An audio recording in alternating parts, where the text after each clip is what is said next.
Break नंतर afternoon focus मध्ये आपलं पुन्हा एकदा स्वागत। महाराष्ट्रासह अमरावतीमध्ये मुसळधार पाऊस सुरू आहे, मात्र तरी देखील मेळघाटात घोटभर पाण्यासाठी आदिवासी बांधवांची धडपड सुरू आहे। मेळघाटातील खडीमल गावातील भीषण परिस्थिती समोर आली आहे। जीव धोक्यात घालून महिला विहिरीवर पाणी भरण्यासाठी गर्दी करतात।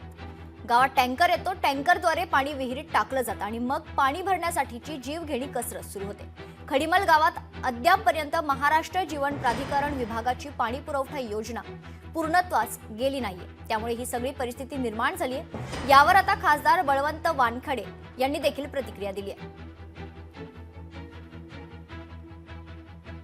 अनेक कामं अपूर्ण आहेत, त्या कामाच्या संदर्भात विचारलं गेलं असतं तर ते सांगतात की जलजीवन मिशनमध्ये पैसे नाही। MGB कडे जे योजना आहेत, मग गार्गी असेल, खडगा असेल, असे अनेक प्रकल्प आता जवळपास 4-5 योजना तिथं कार्यान्वित केल्या गेल्या, परंतु पैशा अभावी त्या पूर्णतः बंद पडलेल्या आहेत। जलजीवन मिशनच्या ज्या काही योजना आहेत किंवा MGBच्या काही योजना आहेत, त्यांचे जर रखडलेले पैसे असतील किंवा अन्य काही अडचणी असतील, येणारा जो उन्हाळा आहे किंवा येणारा जो हे आहे, तर त्यामध्ये पाणी टंचाई होणार नाही याची दक्षता आपण घेतली पाहिजे।